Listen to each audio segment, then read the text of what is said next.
All right, so what's your name again? My name is Chris. I'm from Colorado. Came out here to start my own business. Was somewhat successful, I guess. Everything started falling apart when I started drinking, and I did 18 months on top of 6 months in county, so about 2 years in DOC. How was it going to prison in Florida for the first time?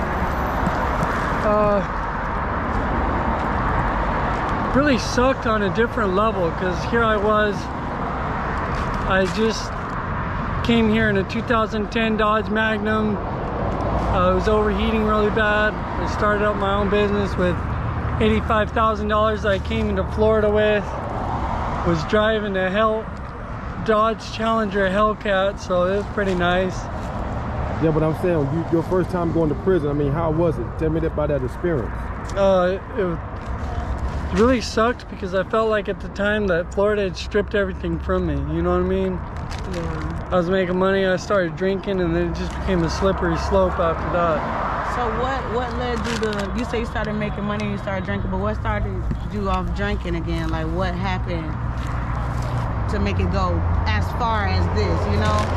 Well, I was staying in Manatee County, the Sarasota, Bradenton area, and there's a lot of good bars and hangout spots, so I started moving around there, getting in contact with people, and then one beer led to two, two beers led to a shot of this, new drinks. And alcohol is a drug. It's like a liquid drug. You can get addicted to it just as much as any other drug. As a matter of fact, alcohol withdrawals, the only withdrawals that are of the known drugs that could actually kill you. So from alcohol? Yeah? How old are you? I'm 27. Nah.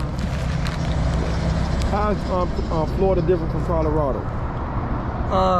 It's a lot different, really. I lived about 300 miles south of Denver, so I was out in the middle of nowhere. Gun shows come in.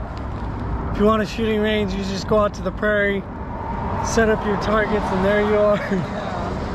So you came to Florida, you got some money, your business is going well, but you started hanging out, you started drinking. You say you went to prison though. Yeah. So what led you to prison? Like, what did you actually go for? I went for robbery. Dang! That's I got drunk. Chris. I got drunk, blacked out in Walmart, don't remember it. I guess I jumped two people for their wallets, jewelry, all that stuff. Chris. Went across the street to a bus stop, sat there, popped open a beer. I was just sitting there when the cops got there. Don't remember any of it. So when you drink, you drink? Yeah. Yeah. That's the only thing you own, just alcohol, no other drugs? Nope. I mean, I smoke weed too. But you got any family down here? no. What about back in Colorado? All over the place. But none down here? No. So I'm trying to get my ID back, because when I got arrested, I had a Colorado ID. So when your family in Colorado, or your mom or your dad, like, you ever try to call them to see if they could come help you? Yeah, but they can't do anything without me having an ID, because most Western unions, you need an ID. I actually been looking on Fly Frontier Airlines, and for me and Two Black, he's the one I've been hanging out with, because he wants to go out there too. He's tired of Florida. For 2 tickets, it's like $190. That's not bad at all. Not bad. And when you get to the airport, if you don't have an ID, you could go to TA, the customs portion. And so basically when you're about to go through the security, there's another little office there. Instead of going through security first, you go through identification, and they'll ask you a bunch of questions about yourself in order to identify who you are, and then you can at least make it there. And then once you get back to Denver, get your ID together, you know. But I say try, because you're young as hell. Like, you're young, you still got a lot of chance. How long you been homeless?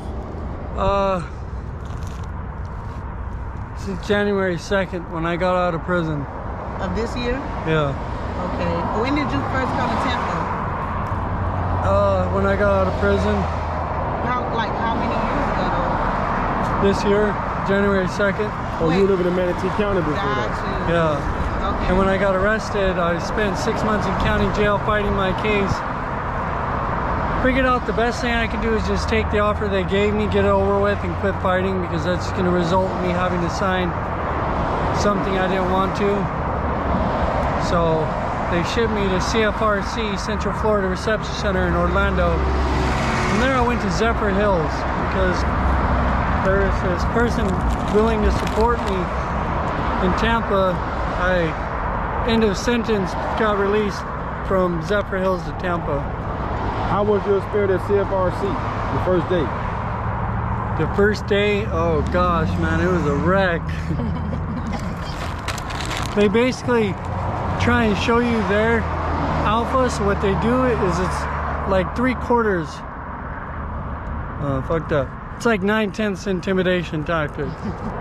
They say eyes to the floor, hands behind your back, and that right there, people don't realize how intimidating. I mean, if somebody tells you out of here, you're gonna look at them crazy. But when they carry the equipment they do, they're as big as they are. DOC is different. After 3 times, the law allows them to put hands on you. They only had to tell me once. You know, my grandpa's FBI agent, most of my family's ex-military.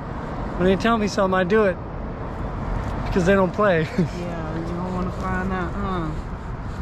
Like, it's definitely not something, I don't regret what I learned in there. Because some of the stuff I could actually use out here. Did you see the officers beating anybody up? Several times a day. CFRC, several times a day. Like There's what? this one guy, the guard's called Mouth. He would just walk up to a guard, study him for a little bit, and then just start popping off with some crazy stuff. Like this one time we were sitting in the mess hall, and he just starts popping off an officer. Are you gonna stand over me while I eat? And the officer's looking at him like, bro, my back is to you. And he went and pushed the officer, and the officer took him about 3 seconds and he was on his back. So, I know you're pretty young, so where do you see yourself in like the next 5 years? Like, do you have a plan to try to get from out here? When I go to Colorado, I'm gonna be working on my ranch, with my mom's ranch, which supplies 5 small towns with milk, eggs, butter, and cheese. Before, I was taking care of the chickens for $38.50 an hour, $300 weekly bonus, and $1,000 monthly bonus. So basically, So when I get back there, she wants me to work with the peacocks to make them $45 an hour. Yeah. And that's your mama ranch? Man, there's no need for you to be out here homeless, man. I've been learning, she's been teaching me about the stock market since I was like 10 or 11 years old, so I know a lot about that. When I came to Florida, I was making about 4 or 5 grand every 2 months with the stock market alone. Plus I was buying condemned properties, fixing them up, selling them. So I had that income. Yeah, I might need to talk with you, man, about investing in the stocks, man. I'm pretty sure you're smart. I got The best thing to do is invest in commodities. Why? Because nobody can sell it. They take the state average